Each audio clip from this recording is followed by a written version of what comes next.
Bonsoir à tous et bienvenue dans le 19h45. Voici les titres de cette session d'information. Se laver les mains, porter un masque, bien désinfecter les surfaces à risque, respecter la distanciation sociale face à la pandémie de Covid-19.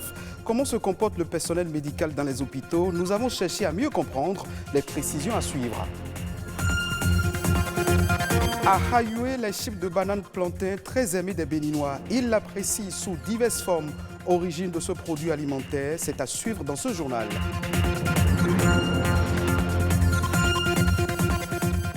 Le contrat à durée déterminée est semblable à celui à durée indéterminée, à la différence qu'il n'est que temporaire. Le salarié qui signe un CDD s'engage à travailler pendant une période spécifiée, au bout de laquelle il devra quitter l'entreprise.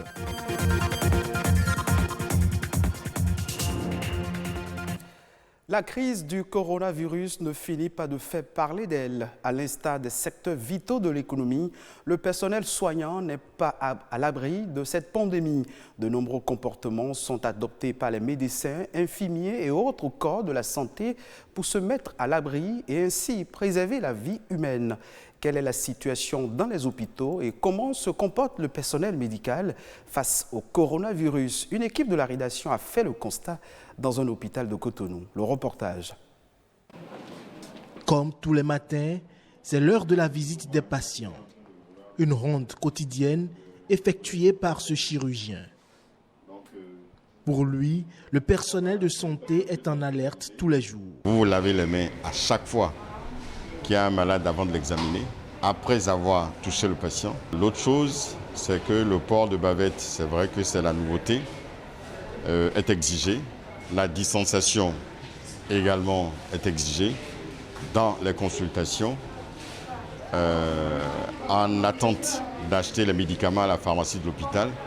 Et à l'entrée de l'hôpital, il y a un système de lavage des mains et où on oblige tous les entrants de l'hôpital à se laver les mains avant d'y entrer. Après sa ronde, il entre en salle de chirurgie. Ici, pas de place à la négligence. Les aides-soignants, infirmiers et médecins sont parés.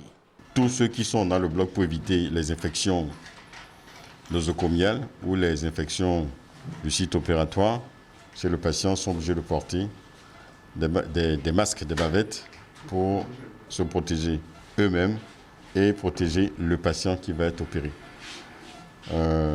Vous voyez, moi, j'ai une visière en plus de mon masque parce que lors des interventions, il y a du sang qui peut vous éclabousser. Dans cette clinique à Atikamai, la pandémie oblige à filtrer les entrées et éviter l'affluence. Et pour y arriver, de nombreuses mesures sont mises sur pied. Il y a déjà le dispositif de lavage des mains et de séchage qui est à l'entrée. Après ça, il y a un personnel juste à l'entrée qui prend la température. Et ensuite, il y a un questionnaire et c'est la clinique qui a fait tirer cela. Et le personnel garde ce questionnaire sur lui, pose les questions aux patients suivant ce qui est recommandé. Et il y a des cases qu'il faut cocher. En dehors de cela, chaque patient qui vient n'a pas besoin de garde malade, sauf si ce patient est dans l'incapacité de pouvoir communiquer avec le personnel médical. Plus rien ne sera donc plus comme avant et les hôpitaux y veillent. L'arrivée de la pandémie a accéléré et accentué les gestes que nous devions avoir pour ne pas être vecteur de la maladie ou bien ne pas recevoir en voulant soigner. Et aujourd'hui, je crois, les habitudes sont en train de changer profondément, non seulement au niveau du personnel médical, mais également de tous les usagers. Si la guerre engagée contre le coronavirus n'est pas prête de finir, le personnel soignant des centres de santé et hôpitaux du Bénin est aguerri et en constante vigilance. Merci à vous, Ulvaeus Balogun, pour ce reportage. Hors de nos frontières, au Sénégal plus précisément, les personnes âgées fréquentent de moins en moins les lieux de soins depuis l'apparition du coronavirus. Les consultations ont baissé de 50%, de même que les malades atteints de pathologies comme le diabète ou l'insuffisance rénale. Les précisions dans ce reportage de René Léon Fonseca. Des couloirs vidés de leur monde, un service désert ou presque qui pourtant accueillait des centaines de patients âgés il y a quelques mois. Depuis le début de la pandémie, la fréquentation au service gériatrie de l'hôpital Fann a chuté de plus de 100%. Le constat inquiète les médecins. Cette baisse de la fréquentation des services par nos malades âgés est due à l'hyperstigmatisation de la maladie. Cette maladie a été trop stigmatisée de sorte que les personnes âgées ont peur des structures de soins. Il y a une rupture du lien entre les malades âgés et la structure hospitalière. Et cette rupture de lien est beaucoup plus dangereuse que ce qui peut arriver. Les personnes âgées qui ne viennent plus souffrent généralement de pathologies chroniques, diabète, hypertension, insuffisance rénale entre autres. Pourtant, le service est en ordre de marche pour accueillir tous les malades et les orienter. Ce qu'il faut, pour ces maladies chroniques-là, il faut une continuité dans la prise des médicaments. Il ne faut surtout pas que les médicaments ne soient interrompus.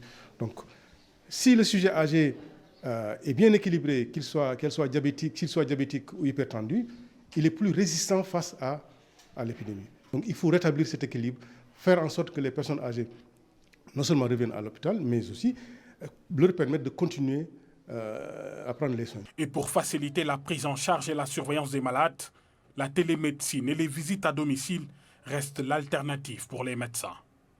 Nous avons développé ce qu'on appelle donc la téléconsultation, c'est-à-dire la consultation à distance, pour limiter ces fréquentations.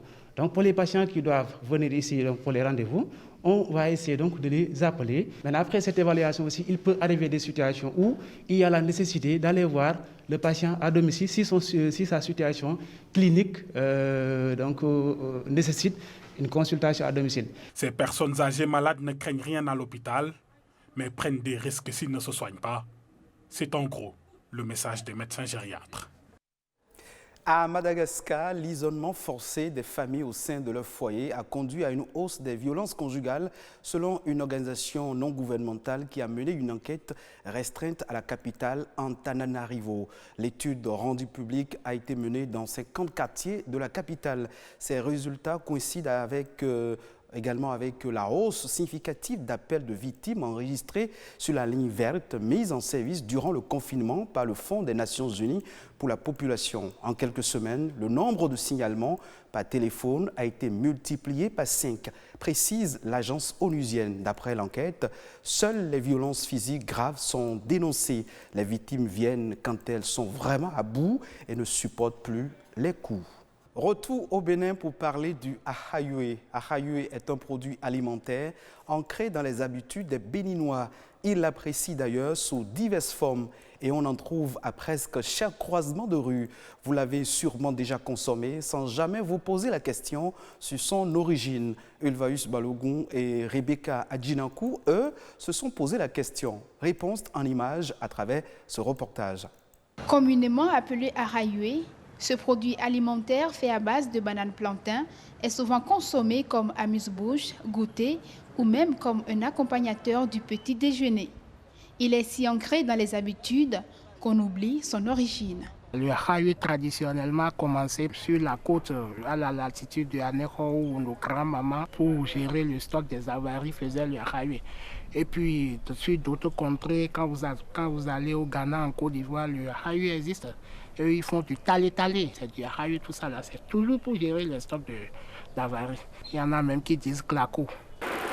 Croustillant ou mou, les goûts diffèrent d'un client à un autre et pour différentes raisons. Le ahayoué que je préfère, c'est le croustillant. Et j'exerce une activité qui m'amène à sauter souvent les repas. Et avec le ahayoué, j'arrive à tenir toute la journée. Le croustillant marche beaucoup plus, parce que le croustillant, ça amuse beaucoup plus. Ahayoué, on oublie normalement. Tu vois, n'est pas bolé, n'est pas délé, n'est pas yamilé.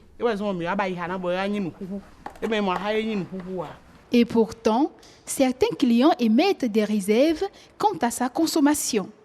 Ils soupçonnent un mélange de la papaye et de la banane plantain lors de la préparation. Un avis récusé par les producteurs.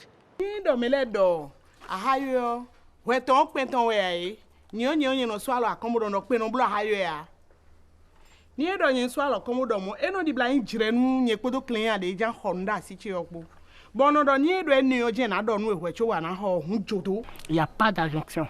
Il y a rien. Il y a des rumeurs qui courent hein, que le Ahayue, c'est de la banane, c'est quoi? C'est de la papaye coupée, puis on ajoute du sucre ou bien... Il y a des menteurs qui le font. Il ne m'est jamais arrivé de constater autre chose que de la banane. Donc je m'inscris en faux contre cette assertion-là. Le Ahayue est classé de nos jours dans la catégorie des chips. Qu'il soit commercialisé de façon traditionnelle ou moderne, le Ahayue reste et demeure un mets dont nombre de Béninois se délectent. Nous sommes à présent dans le monde du travail. Un contrat à durée déterminée ou un contrat à durée indéterminée est un acte juridique qui formalise la relation de travail entre un employeur et son salarié. La principale différence entre les deux se remarque sur leur période de validité. Quels sont les différents recours aux différents types de contrats? Julio Tometti, juriste, nous en dit un peu plus au micro de Simon Villon et Arthur Rouindo. CDD, CDI, il faut déjà dire que ce sont des contrats de travail.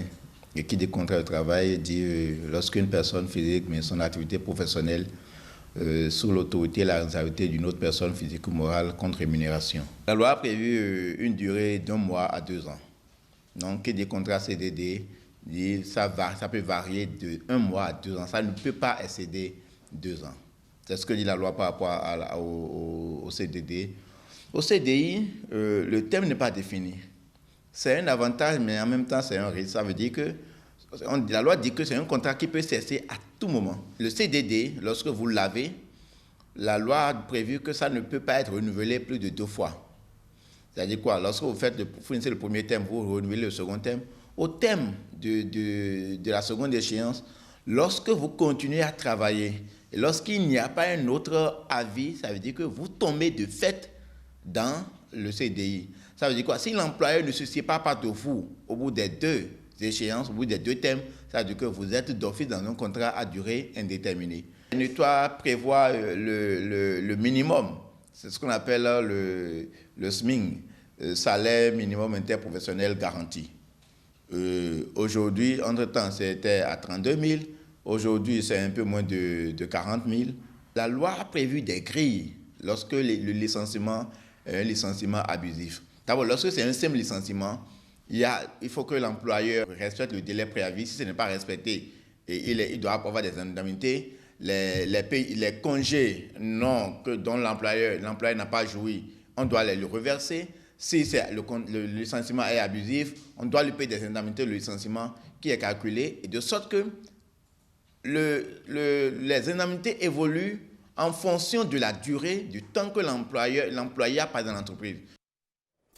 C'est la fin de cette session d'information. Merci de votre attention. Vous pouvez suivre ce journal sur le site de l'OATB, www.oatb.bj.